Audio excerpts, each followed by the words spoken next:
Hello, Southern Hang Familia. Once again, this is Neil Wilding, living my best life, joined as always by my best friend Sherman Brown and Craig Cotton. Unfortunately, 1/4 of the pod had to sit this one out. Brian Redmond's unable to join us today. But for today's episode, a couple of times this has happened where I share an artist or a band that I am just really loving, and then just so happens they end up coming on the podcast. That's happened a few times now, and this is another one of those special episodes. Sometimes that happens right away. Other times it's got to ferment a little bit, and so this is a case where, if you were early in on our podcast, we're based out of Louisville, Kentucky, and a big festival in Louisville is Bourbon and Beyond. And they released that lineup late February, early March. And we did an episode, hitting on the big artists that we already knew and were excited to see. And then we did a follow-up episode and said, who are some of the artists that maybe we didn't know that we see on the poster? And by the way, that's one of my favorite days of a festival, when they post that poster. And for me, one of those artists was a band that I had not previously heard of called Gooseberry. And I am so honored to introduce to you Asa Daniels, who is lead vocalist, guitarist for the band Gooseberry. Asa, how you doing, man? I'm doing all right. I'm happy. We're happy to be found, even if it's at the very, very, very bottom of the festival poster. It's not just the bottom, man. It's first. You go first. You go first, buddy. Yeah, you gotta, adjust your perspective here. That's what I need. I figure we get to, open up for Sturgill Simpson and Jack White. That's really how I phrase this. It's a big one, It's Saturday, so it's the big day. That's for sure. Yeah, I'm excited. I've never been to this festival. I had heard of it over the last few years because they've gotten some crazy huge names. Like I know, Dave Matthews Band headlined it last year, I think.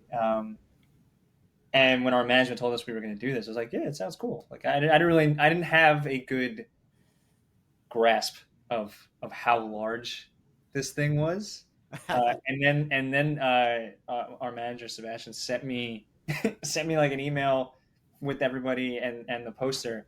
And I was like, what's going on? And then sure enough, within like a couple minutes of it going live, I think my father texted me because he's more aware of Gooseberry things than I am. And he's like, You're playing with fish? I was like, that's awesome. So how does that work? How does that come about? So you mentioned your manager let you know. How does a negotiation happen to be on a big festival like that? It's a great question. And one that I don't know I'm super well equipped to answer. I do know that we're very fortunate to have great management. We work with Dave Hart and Sebastian Moody at Powerline Entertainment. And so Dave Hart's been in the industry for, I think 4 or 5 decades. I don't want to age him beyond what he is. So Dave for that. But I mean, he's Ringo's right-hand man. Like he's been Ringo Starr's management for a long time. And, I saw that you all shared a stage with them at some point. Yeah, last September. Hold on a second. Nah, no problem. Introduce them. Who we got there? This is Arthur. Oh, big guy. Arthur decided he wanted to be on the podcast also. Can we? Arthur is welcome. Yeah, can we relax here, pal? Yeah, he's happy for you too. Absolutely. Well, he loves when I play guitar here with him. He does not love so much when I go on tour for 6 to 8 weeks at a time. Mm. But at any rate, we got to play with Ringo and his all-star band last September, which was certainly the largest crowd in person that I've ever played in front of. It was I think 5,000 or 6,000 people. Which is just like a lot of adrenaline running through your body. Even if you know that they're excited for you, but really waiting for Ringo, it's still damn, that's a lot of eyes staring back at your face. And every movement you make. And I don't know that I'm the most fluid human being in general, and so just having your every move scrutinized by 6,000 people is a thrill. But anyway, I think Dave and the runner for the big promoter for Bourbon Beyond have a long history, and Dave's a big champion for us, and we're very grateful for that. So it's great. Yeah, go ahead, Neil. Well, I was just going to say it is a great festival, and I was excited to find you, man.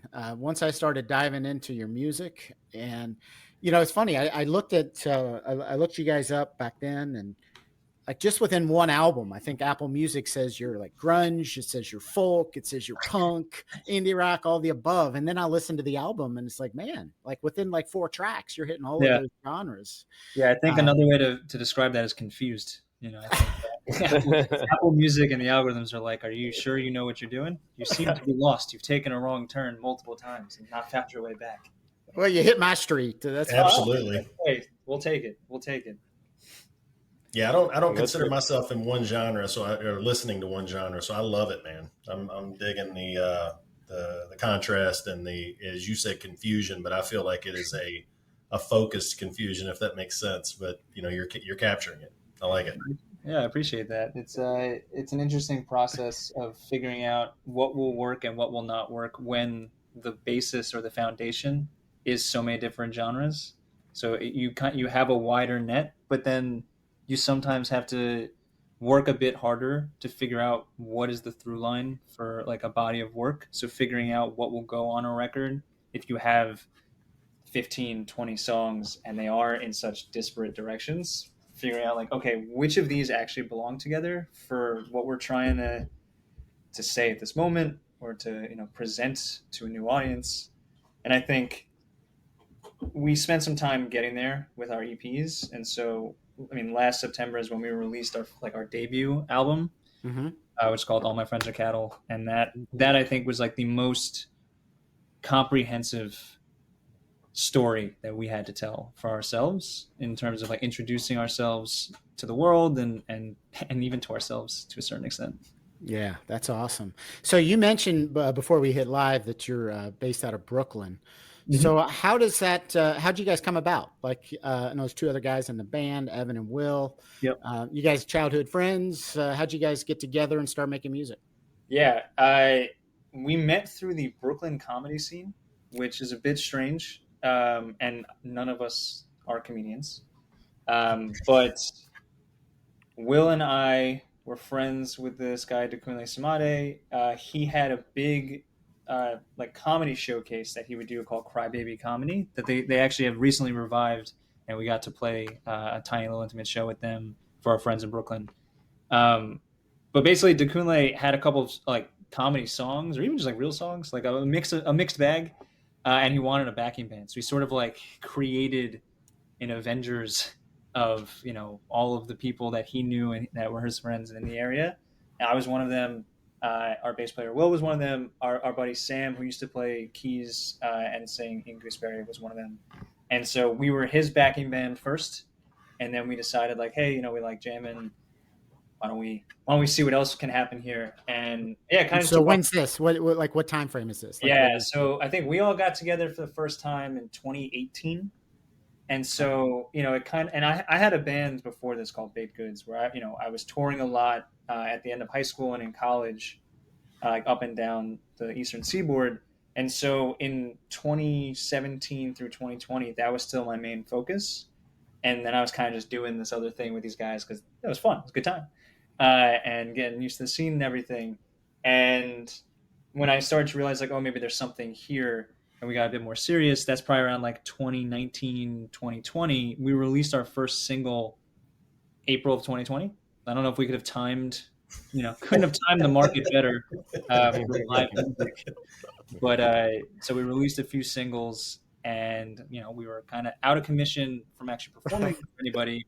But what the pandemic allowed us to do was we got a studio space in Greenpoint, and we kind of just shacked up there. And for 15 months, we're just writing songs, trying to figure out how we play off of one another, sort of honing our craft. Evan came into the picture around September 2020, I want to say, somewhere in there, because our first drummer had moved back to Massachusetts. And that was, it's just one of those things, right, where we were looking for a drummer. Somebody told somebody who told another band who told somebody else who had friends from Orlando that happened to be in Berlin and like entering a nightclub there, mentioned that we were looking for this. We got back to, like, it's just one of those domino effects. Somebody mentioned Evan. He had like learned the songs ahead of time. I think upon our first sort of like few songs jamming, we were kind of like, yeah, this is it. So. Well, the pieces fit together, man, because he takes over some of those songs. I mean, Oh, he can definitely. pound them, man. He's good. He's a beast. Yeah. So how does that work? So you release an EP out into the pandemic, and then you kind of working together. Some of the other artists we talked to, like they tour for or just gig for years and years and years before they ever decide to put anything on streaming. Sounds like you're backwards, where you put stuff out there. Yeah. Yeah, it's a good question. I think that we see ourselves as a live band, right? Like we do tour a lot, we play a lot of shows. Obviously, the pandemic was a hamstringing influence on that. Yeah. We did in like 2019 play a bunch of shows as the first amalgamation of Gooseberry. We even had what I guess you could call a residency at a local Irish watering hole in Brooklyn called Harefield Road. That's an awesome bar, but we were basically set up in the back, kind of looked like this corner, looked like a big pole, and just like set up back there and just play some music. And we did that like every week. So I think we did play a lot. Maybe it wasn't the extensive touring, but we did play a bunch to kind of hone in on the sound. But yeah, I don't know. I don't think we made a seriously conscious decision as to like should we tour or not for release music. Yeah. It kind of just came about, and I think because we play so much all the time, it's not really like recording then tour then recording then tour. It's kind of you're always creating and you're always playing, and it's sort of just happening in parallel.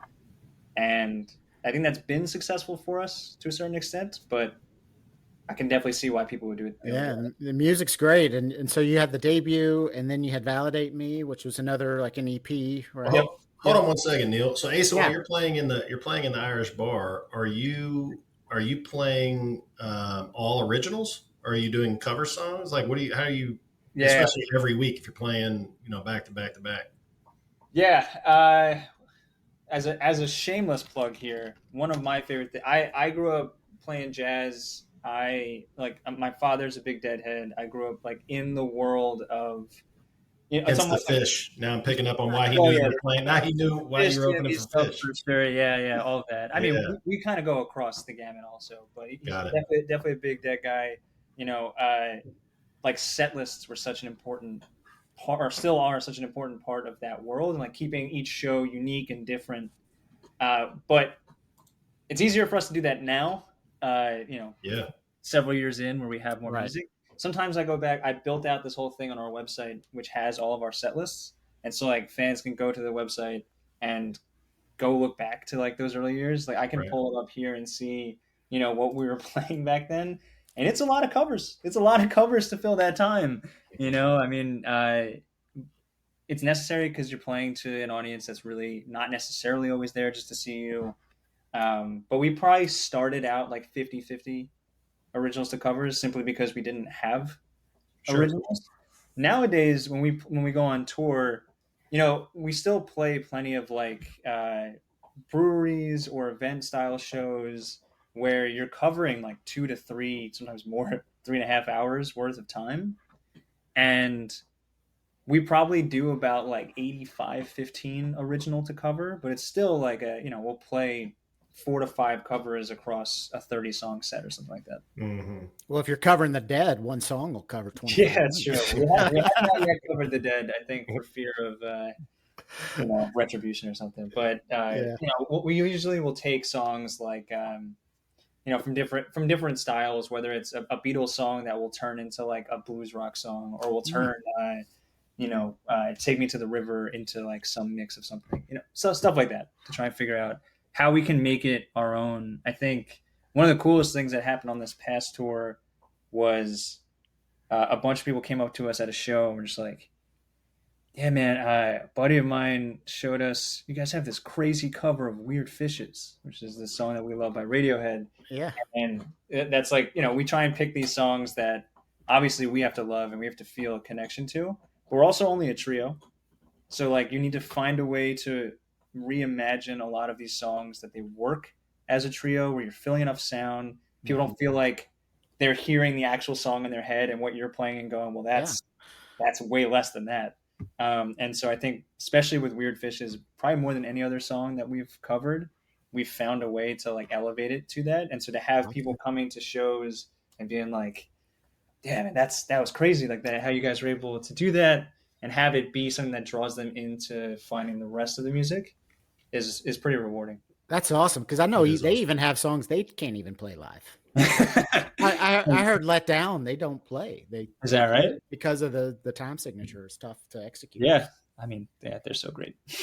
that's something to aspire to, for sure. Yeah, well, you guys are doing well. So you release a couple EPs and you're kind of marching towards the debut album. You mentioned you had to write a bunch of 15, 20 songs. And is that kind of the process there where you write a whole catalog and then whittle it down? I think I would like it to be. I think I don't get so lucky.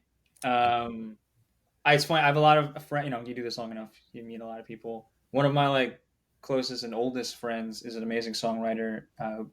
His name's Asa, but he goes by Smushy. And he actually just put out another record. He puts out records all the time, and they're all great. And I'm just like, I don't know how you are just like firing these things out. Like, we were staying with him in Chicago pretty recently, and he was like, yeah, I'm gonna go back to the studio and work on, I got like 50 or 60 demos. I'm just like, I got like 8 songs over the last 12 months that I think are all right, that maybe we'll figure out. So I know a lot of people who do the write a bunch of songs, whittle it down, take pieces, and make something that's greater than the sum of the parts. I tend to be a bit slower, I guess, is maybe the most political way I could. I'm just careful. Yeah, careful in my confusion. Are you the main writer for your group, or do the other two fellows contribute? Well, yeah, I typically will write. I'll come up with sort of what a structure of a song is, sort of the theme. I write the lyrics, melodies, and stuff like that. But Will and Evan are each writing their own part, and so what it often will look like is maybe I've got like a little riff or a structure that I like, and I'll bring that into practice. Or especially since I'm physically in Charlottesville, Virginia for several weeks out of the month, if we're not physically together, I have a little studio set up here in my office where I can track a bunch of stuff, send it to them, and they can then, in our studio in Brooklyn, set up mics, track some stuff, send it back to me. We can start to hear how a song develops that way, which is pretty neat. But by and large, I'm coming up with something, I've got an idea, a nugget of something, I'll bring it into the studio, bring it to to practice, and they'll just hear what they hear. We'll talk a bit about what we think the song means, and direction or inspirations and stuff like that. And yeah, then the guys make it their own. And I think it's always going to be better in the end if it's the three of us contributing our unique views to it, rather than if I were to come in and just be like, I need this on the downbeat every time. I need you to do this exact part. I don't work well that way, and I don't think that the dynamic that we've created will work as well as I think it does right now. And I think it's because we're each contributing to our own parts. So you brought up Charlottesville, Virginia. There is that work related for Gooseberry, or is there a second something going on there? That's and if it's none of my business, then it's none of my business. I'm not. My fiance is a resident at the hospital at UVA, so we are both native New Yorkers, and yet we found ourselves through the lovely match process of a medical program down here at UVA, which is incredible and lovely. Yeah. But it means that we are here for 5 years and not in New York City. So it's unrelated to Gooseberry. Fortunately, at least it's pretty close distance-wise. I can drive back and forth in 5.5 hours, which I know sounds ridiculous, but when you're usually touring all the time, anything sub 6 hours is kind of just all right, I'll just hop in the car and do that. And I go back pretty frequently. There are direct flights. So we've found a way to make it work. One of the options was going to be San Diego, which would have been a little bit harder. Right. Yeah, a little further. Yeah, a little bit further. So longer drive. Yeah, farther drive. Are you? Yeah, we make it work. Are you trying to get Will and Evan to have more shows in Charlottesville? And they're like, look, bro, I'm gonna need some help here from you boys. Y'all gotta come my way. I've got some great breweries and places right. we can put on shows down here. No, in their defense, I mean, we end up. So one nice thing about turning a potential challenge into something that works in our favor is that because we are touring a whole bunch and we do play in the South a lot, particularly in the Southeast, we can use my house as like a rest stop essentially, right? And what's been pretty cool is that obviously we have our home base up in New York. We have my place here in Charlottesville, Virginia, which is about 5.5 hours southwest. And then my parents live part-time in this little tiny horse country town called Tryon, North Carolina, which is the border of South Carolina and North Carolina. So like on this most recent leg of our summer tour in June, we never had to pay for housing because we could, no matter where, if we were within like a 3-hour radius of any of these spots, which is most of like the eastern United States, right? Like it's 2 hours from Tryon, North Carolina to Athens, Georgia. Which I feel like conceptually is like, oh, that's crazy. That's so far south. And yet we were able to do all these things because we kind of have little homes away from home for each of us, which has actually been incredibly convenient for touring. Yeah. Yeah. Little satellite offices. Exactly. Awesome. Exactly. It's all a business expense. We're going to start buying things and buy a spot in LA also just to write it off as a new office expenditure. That's awesome. Yeah. I noticed, so, we mentioned, sharing a stage with Ringo. I mean, that's awesome. As I listen to your music, and we've talked about this a little bit already, how diverse it is. I mean, you could fit into a lot of different categories.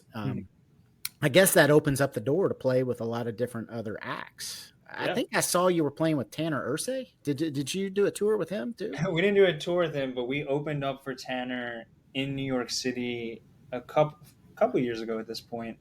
We've played with country acts like Tanner and Grady Spencer and the Work, who are awesome. We've played with like blues acts, with like heavier like hardcore to metal acts. We've obviously played with comedians.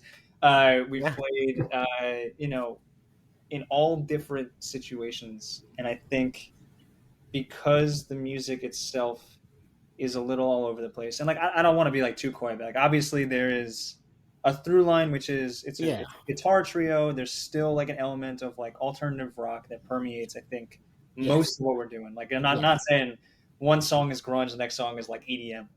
Right. No, it's you could tell you know what you're doing. It fits very well together. For sure. I appreciate that, but I think because even though we have all these disparate sounds, because there's the through line and we know sort of where we're trying to get to, it lends itself to work with these different artists. And that's really awesome because, like I said, we have varied backgrounds. Like Will, it was big, like growing up into like folk, like kind of like the 60s movement. Evan and I grew up listening to jazz. Evan really big into like the punk hardcore thing. I obviously love like, jam band, heavy grunge, that kind of stuff. So I think we run the gamut of styles. And I often like to joke about how this is really all just a ruse for me. I'm really like, for Evan and I, we're really just doing this alt rock thing so we can build up enough cachet to immediately pivot and become a Frank Sinatra cover band. We'll just do like Rat Pack shows, just like a Michael Bublé thing. That's the end goal, really. Like you and Andre 3000 doing flute. Oh, right? If he wants to come up and collab, that's a dream right there. That's awesome. Andre, if you're listening in, now's your shot. Now's your shot to get on board, buddy. Right. A lot of if you know where Tryon, North Carolina is, or Charlottesville, Virginia, or maybe just hit up Bourbon Beyond, and we'll meet at the Southern Hang tent. There you go. Oh, you guys got a tent? No, we're working. We're gonna get y'all a tent. We're working on that. Yeah. We'll see if we can pull some strings there. I'm busy just scheming to try and get into like Sturgill or Jack White's trailer and just figure out if I can just blend into the surroundings, just act like you're supposed to be there. Yeah, that's fully my plan. I got to bump into Sturgill in Mexico, so I've got a picture of me and Sturgill on a T-shirt, and my plan is to bump into him again this year and get the Inception picture of you wearing the shirt. That's totally the plan for this year. Yeah. So speaking of bumping into, now that you've seen the full day, is there Is there somebody, some band that you're angling for? Like, here's who I want to accidentally bump into, and you're like, oh, this would be amazing if I could end up in the same place and get a drink. Yeah, who do you want to hang out with? I don't know. I think Sturgill's probably top of my list. Like Jack White's obviously a huge inspiration. I don't know if we'd have a whole lot to talk about. I'd love to hang out with him, but I feel like, I don't know. I think he and Will would become best friends. Will went to school in Michigan. I feel like they have a lot more like kinship to them, and I feel like Sturgill and I would be able to like knock a few back and hang out. I really wanted to see the Pixies. I love Pixies. Dawes really cool. A buddy of mine played with them for a bit. Also, like just see some of our friends. Like I'm just looking at the lineup here. Like Top House, a good buddy of ours. We opened for them in DC a few years back. They're sick. Love everything about them. Even though I'm not like a Lord of the Rings guy, I still love it when they break out. Just like reading of Lord of the Rings at their shows. Like if you can make that work, you've got it. As far as I'm concerned. But I don't know. We also might stay for Sunday also. So I'm just hoping to just take in a bunch of music and just, stay learning, just like trying to figure out how these bigger acts handle themselves. When we were with Ringo and everybody in his band, right? Like guys like Steve Lukather and Colin Hay, like these are seasoned professionals who still find, or at least in the brief time that I saw, seem to find a lot of joy still in what they do. And this industry is chaotic at best and soul draining at its worst. And so if you can find people who have been doing this for decades and still love it and want to keep doing it and seem to be happy doing it and bringing other people happiness, like that's very interesting to me and something I'm trying to gravitate towards. And so hopefully I can find some of that at this festival. And if not, I'll just like steal a name tag off of trailers. Well, you can come hang out with us. Or that too, yeah. I'll be there. We'll find you for sure. We'll be there for sure. Right on. Yeah, I mean, I don't even know when we're playing, so I assume first out of the gate on Saturday, if I had to guess. Yeah. Well, we'll be there. Yeah, we will. For sure. Absolutely. Right on. Yep. So you talked about on your website, which I dug into today and yesterday a little bit, the set lists. And so our fourth, who's not on the show, he and I both have a bit of an obsession with DB Cooper. And I saw that one of your songs is DB Cooper, at least it's listed on a bunch of the set lists, and I could not find that song. Where I went through YouTube, I went through Spotify, I went through all kinds of trying to find DB Cooper song. And what is it? Is it the top? It's the story, Craig. Hear me out. Is that not the perfect? I agree. Perfect thing for a song named DB Cooper that you cannot actually, apprehend it. Did it exist? Is that the right name of the song? We got a bunch of questions here. I mean, we're gonna get along with it all. Break open a new bottle. That is part of the new bevy of songs that we're working on for our next record. So sweet. A lot of times, like I said, we do see ourselves as a live band, and part of that is working on stuff on the road and just, even with all the uncertainty, trying some stuff out on an unassuming audience and seeing what works and what doesn't. And that's a song that we've been playing more recently, probably the last few weeks, that I really liked. And good. Yeah, I even went back in your old set list to okay, was this an old song? And are they fucking with me? What's going on? I appreciate the dedication. So I went, I tried to go through and then got to it seems like it's in the last whatever. How did 6 months. How did you become obsessed with DB Cooper?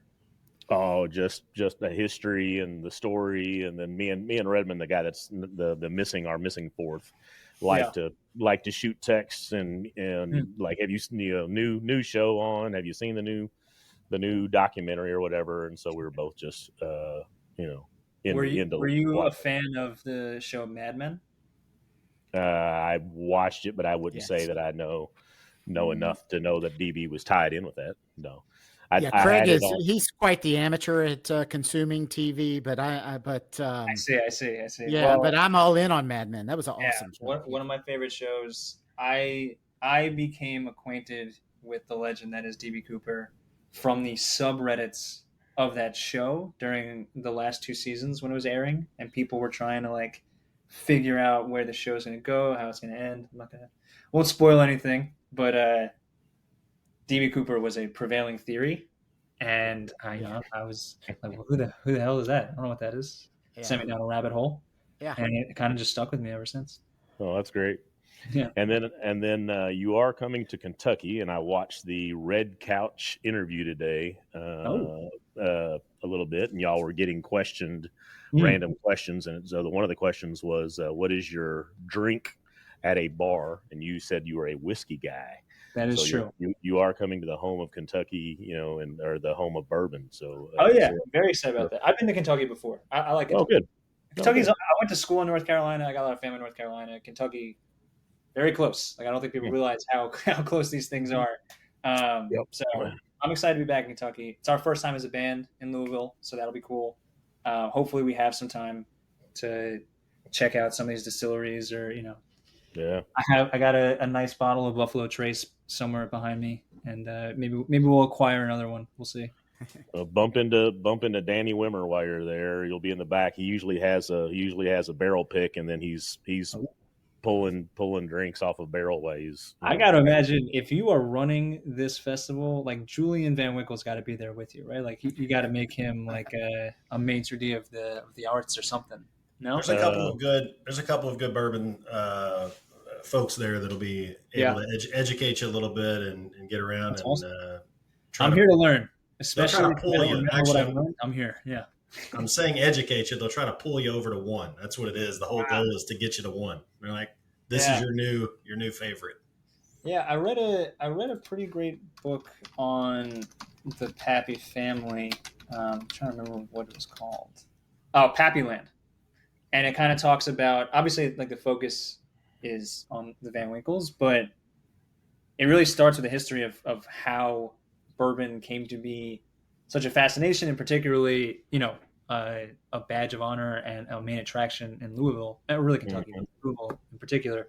And, it has all these roots back to like almost like carnival barkers, where this idea of like all of like the P.T. Barnum, like big show, like a lot of marketing, even though the product itself wasn't always all that different from like place to place.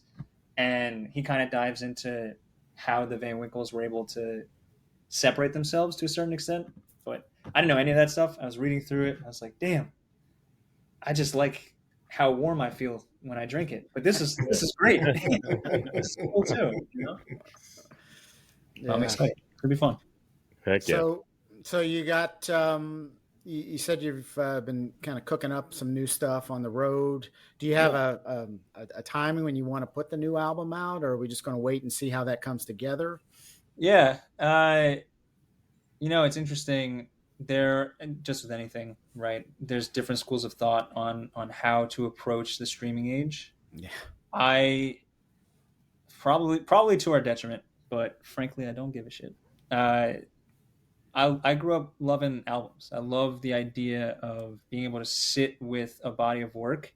Obnoxiously, I still use my record player instead of like setting up a Bluetooth or whatever, right? Like there's something to the act of enjoying a full body of work that I really resonate with. And to create something like this takes a lot of time. It takes a lot of debate and sweat and tears, not just from us, from our producer, Colin Bryson, to any engineers we work with, to our management. Like there's just so much that goes into it. And so I say that to say we have a lot of friends who I think they're probably right when they kind of just cut singles and release that and then just like keep building the singles. That's just like, it mathematically makes a lot of sense. Yeah. We're like, for anybody who's listening and wants to get into Gooseberry, we're not that band. So what I instead can promise is that we will be working on a cohesive body of work. We will have another record, and realistically, the first tune or two of that will probably come out, hopefully, if all goes well, like next April or May.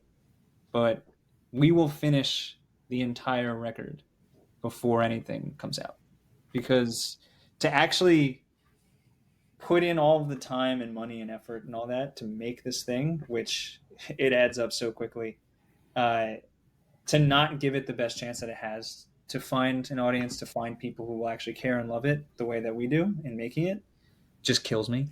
And so to ensure that we can give it the best chance it can have, there's a lot of coordination between, like I said, our management, but also, a publicist, our radio people. There's marketing to run, whether that is creating collateral for ads, for social media posts, queuing up, collaborations on YouTube, stuff like that. That takes months in advance to set up. And I don't want to rush any of that. And I really love the way that we did it for our debut record. I think it's like the most successful release that we've had to date. I mean, it's been out for less than a year. It has over 1.5 million streams on Spotify. Like, that is beyond what I expected for it. Congrats. That's great. Absolutely. And like, don't get me wrong, I understand it like pales in comparison to plenty of our friends, but the point is to sort of have like the forward momentum, right? Like, I want to snowball a bit. And I think in order to do that for the audience that we are cultivating, it is more about being particular and careful. Awesome. Asa, I tell you, these guys know how much I nerd out on music, and I just can't tell you how refreshing it is to hear an artist put an emphasis on a start to finish album. Absolutely. It is. Yeah. I mean, look, we're music nerds too, right? I think that it all comes from that place. And like, I really want to be very clear. I am not denigrating any artist who is putting out a bunch of stuff. Like, I promise I've spent so much time down so many YouTube rabbit holes, reading everything I can get my hands on. Like, I want to be a student of not just this game, but this business in order for us to succeed. It's just that two things. One, you can read all of that, understand that the model is set up for mass consumption, therefore mass production, at the dilution of quality. Like, you can understand that and reject it. And then secondly, we as a band are very fortunate that, like, this is not yet our full-time thing, right? Like, I work in tech. Will does, like, he has a really cool job where he's basically doing contracting work where he'll build like sets or different like architectural design for people. And Evan has an office job too. Like, we can support ourselves with the money we make from the band plus outside sources, that we're not beholden to rushing to take a bad deal with a label. We're not beholden to needing to get the next thing out just because we have to, right? Like, we can take our time. It's a luxury. Like, I'm fully aware it's a luxury, but I have the luxury. So I'm gonna take the luxury and exploit it while I can. Well, that's wonderful. No, I love hearing that. Absolutely. And I do want to just shameless plug. We also have 1.5 streams on Spotify. Oh, you said 1.5 million. I misheard that. We just have 1.5 streams. Somebody like listened to half and just stopped listening, but it's all good. Yeah, I thought you meant that was me and Arthur 1.5 when we were listening. Oh yeah, there it is. That's it. Arthur's a fool. Asleep now. That's great. Hey, so how did y'all? I tried to look up Gooseberry today, and I find out that this fruit is banned up until 1966 due to some rust it forms on white pine. And I'm like, is there like a top secret thing this guy is trying to tell me to dig into to go down the to solve the riddle? Have you heard of DB Cooper? Well, that's what I'm saying. I'm like, hey, I'm digging this. I am digging this the search I have to figure out to solve the riddle. Yeah. I won't reveal too many of our secrets, but I will say two things about the name. One, we had been fighting over names for about 2 weeks before we arrived at Gooseberry, and it's a name that I was okay with because I find that people either really like it or really hate it. And to me, that's better than a name that people are just like, okay. Mm-hmm. The second thing is that have you had a gooseberry? They taste delightful. Like, I love tangy, sour things, and like it's very similar to a goldenberry. And I have an addiction to dried goldenberries. which I understand maybe some of your listeners were hoping for like a rock star who's maybe addicted to other things. Mm-hmm. I like a good whiskey.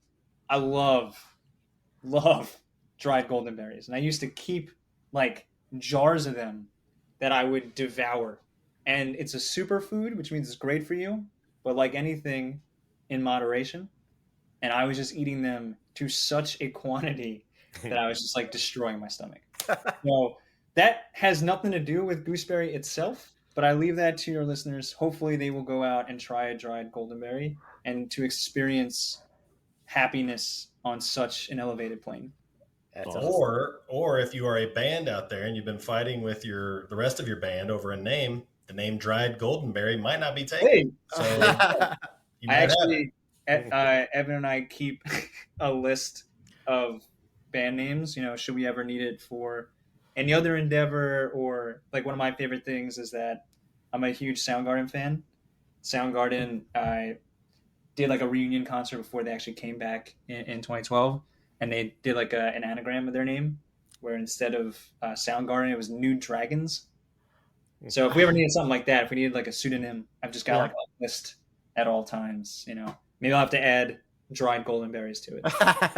That sounds like my wife and I. Every time that we some weird phrase comes up or anything, I'm like, that's the name of my next album. Well, Perfect. We don't do any music, so I'll never have an album. But Hey, it's fun to. It's But fun we got to a list. We got a list. I got a nonetheless. list of album names. I just don't have any music.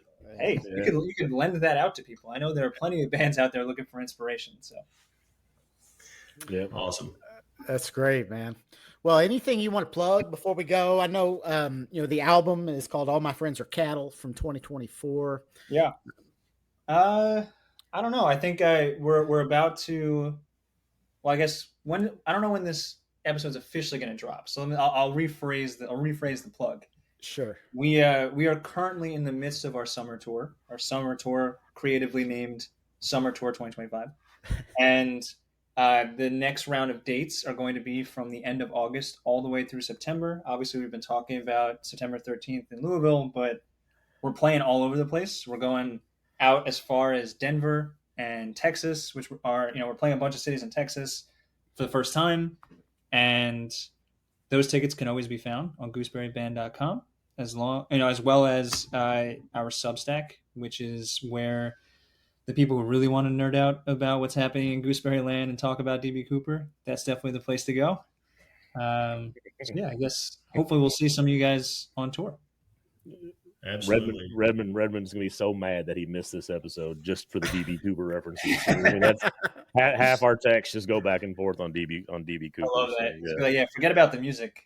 Give me more Yeah. DB Cooper. No, I'm digging the mystery we have to solve to figure your whole band out. So this is awesome, man. Your sound is amazing, and I love listening, so far. But now that there's even more stuff I have to dig into, I like the search. Yeah, I think we'll probably over the next several weeks, because we have a lot of content we created from the June run, the April and June runs of the different tours this year, and I think we may have we might have caught DB Cooper, so maybe we'll get that up on YouTube at some point. Or Craig, you might just have to wait. Maybe they'll play it at Bourbon That's Beyond. right. That's if we can right. plug, if we can make a request, that's what we'll do. Yeah. Well, Dedicate that to Southern Hang. Yeah.